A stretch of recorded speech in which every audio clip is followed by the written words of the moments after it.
अस्सलाम वालेकुम नाज़रीन ग्रामी, मैं हूं आपका मेज़बान मोहम्मद इरफान और आप देख रहे हैं इरफान है। आज की वीडियो में हम आपके साथ शेयर करेंगे कुल्लू उस्मानी की न्यू अपडेट। जैसे कि सोशल मीडिया पे बताया जा रहा है कि उस्मान बे क्या ड्रामा सर इस चीज़ छोड़ देंगे, क्या इसकी जगह नया करेक्टर आएगा। और साथ ही बात करेंगे उस्मान बे की बेटी हुई यानी फातिमा के बारे में कि फातिमा को कौन बचाएगा। तो नजरीन ग्रामी, वीडियो स्टार्ट करने से पहले आप गुजारिश है कि आप हमारी वीडियो को आखिर तक लाजमी देखें, हमारे चैनल को सब्सक्राइब लाजमी कर लें। नजरीन ग्रामी, सबसे पहले बात करते हैं उस्मान बे के बारे में। क्या उस्मान पे सीजन 5 नहीं बनाने जा रहा या इसकी जगह पे कोई और नए किरदार की एंट्री होगी। नजरीन ग्रामी, सबसे पहले आपको बता दूं कि इनके दरमियान कोई ऐसा मसला पेश आया होगा जिसकी वजह से उस्मान बे ने इस सीरीज को छोड़ने का फैसला कर लिया। यानी अब जिस तरह अर्तुगरुल ड्रामे में देखा गया था कि उस्मान बे के ड्रामे में उस अर्तुगरुल दूसरा लाया गया था, तो उस्मान बे को भी चेंज कर दिया जा सकता है।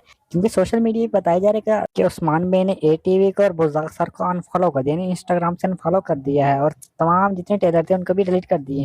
आखिरकार कोई ऐसी वजह बनी होगी जिसकी वजह से उस्मान बे ने इस ड्रामे को सीरीज छोड़ दिया और ये तमाम वीडियो डिलीट कर दिया, इनको भी अनफॉलो कर दिया। तो नज़ीर, हमें वीडियो के साथ जुड़िए रहेगा, हमारे चैनल को सब्सक्राइब कर लीजिए क्योंकि तमाम आने वाली वीडियो हमारी होती है कुल्लू उस्मान के मतलब। और अब बात करेंगे फातिमा के बारे में। जिस तरह आपने देखा कि उस्मान भी अपने बच्चों को किस तरह बचा लेता है, हर जगह पे उस्मान भी अपने बच्चों को बचा लेता है। तो इस तरह देखा जाएगा कि नईमान को कैद कर लिया जाएगा और उस्मान भी इस पर ऐसा हमला करेगा कि फातिमा को बचा लिया जाएगा। तो घबराने की कोई ज़रूरत नहीं, इंशाल्लाह सीजन 5 भी बहुत जल्द बनने वाला है। सीजन 5 अक्टूबर में बन जाएगा। थैंक यू, अल्लाह हाफिज़।